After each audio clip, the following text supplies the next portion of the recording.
नमस्कार, जय हिंद, जय भारत। आप सभी बच्चों का एसपीसी इंस्टीट्यूट के ऑनलाइन प्लेटफॉर्म पर हार्दिक स्वागत है। इस प्लेटफॉर्म पर मैं आपको मैथमेटिक्स पढ़ाऊंगा। बीच बीच में मैथमेटिक्स के छोटे छोटे कॉन्सेप्ट बताता जाऊंगा और आने वाले एकेडमिक ईयर में 11th 12th बीएससी की तीनों ईयर मैं खुद ही कंप्लीट करवाऊंगा आपको पर्सनली। तो आज का टॉपिक है आपके सामने आव्यूह। इस पे हम थोड़ी सी चर्चा करेंगे। ठीक, आव्यूह। आव्यूह का कॉन्सेप्ट हमारे सामने सबसे पहले एक ब्रिटिश व्यक्ति जिनका नाम था आर्थर केले, उन्होंने इस वर्ड को हमारे सामने इंट्रोड्यूस किया था। ठीक, कुछ समय पश्चात एक महान भौतिक शास्त्री सर आइजनबर्ग थे, इन्होंने क्वांटम सिद्धांत की व्याख्या करने के लिए आव्यूह का उपयोग किया। समय निकलने के साथ धीमे धीमे ये उपयोग में आता गया और वर्तमान समय में ये physics, chemistry, population studies, statics, बहुत सारी मैथमेटिकल फील्ड में काम आता है।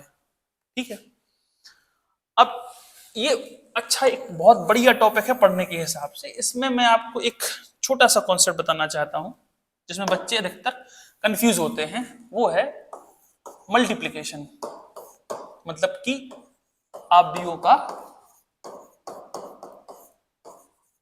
गुणनफल। ठीक, पहले बताता हूं आव्यूह होता कैसा है। आव्यूह एक आयताकार संरचना होती है जिसमें अगर हम एलिमेंट्स जो इसके अंदर अवयव होते हैं उनको बाएं से दाएं की तरफ पढ़ते हैं या देखते हैं या समझते हैं, तो इन बाएं से दाएं एलिमेंट्स को हम बोलते हैं पंक्तियां, और अगर ऊपर से नीचे जो एलिमेंट्स सेट रहते हैं इस डायरेक्शन में, इन सभी को बोलते हैं क्या? स्तंभ। इसको बोलते हैं रो, इसको बोलते हैं कॉलम। ठीक, तो जो कोई भी एक आयताकार संरचना है जिसमें कुछ पंक्तियां हों और कुछ स्तंभ हों, उसे हम क्या बोल देते हैं? आव्यूह।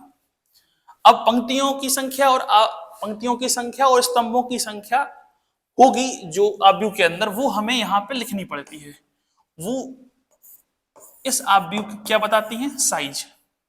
अगर मान के चलो यहां लिखा है m क्रॉस n, तो ये बताएगा कि m इसमें रो मतलब कि पंक्तियां थी और n इसमें क्या थे? स्तंभ मतलब कि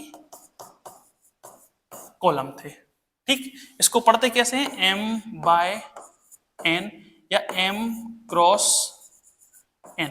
अगर हमारे पास कहीं पे भी लिखा है 3 क्रॉस 2, मतलब कि जो आव्यूह होगा इसमें 3 पंक्तियां होंगी इस तरीके से और 2 स्तंभ रहे होंगे कुछ इस तरीके से कि A B C D E F और 3 G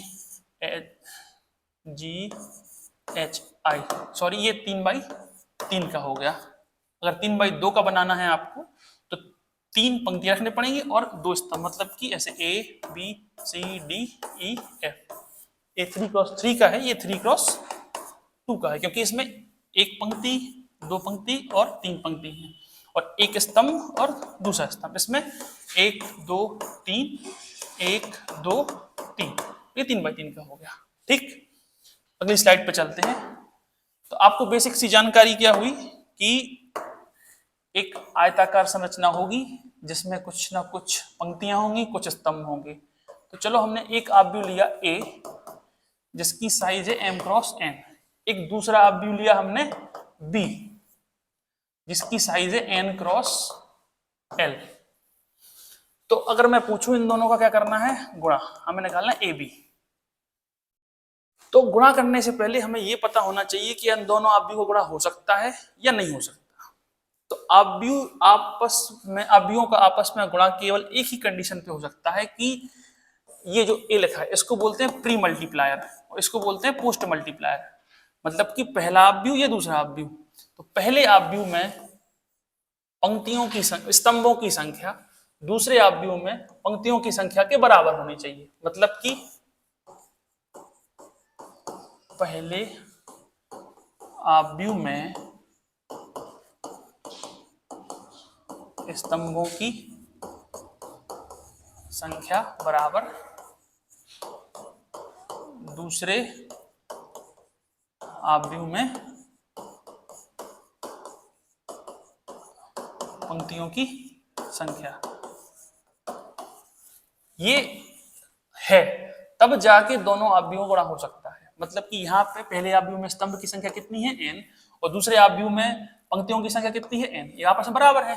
तो इसका जो आंसर आएगा ये देखना, नहीं ये कर लेते, यहां से क्या बचा था m, यहां से क्या बचा था l। तो जो आंसर में अपव्यू आएगा उसकी साइज क्या होगी m क्रॉस l। ठीक, बात समझ में आई होगी। अगर मैं कहूं एग्जाम्पल के लिए, नया एग्जाम्पल लेता हूं, पहला अपव्यू है 3/4 का और दूसरा अपव्यू है आपके पास 4/5 का।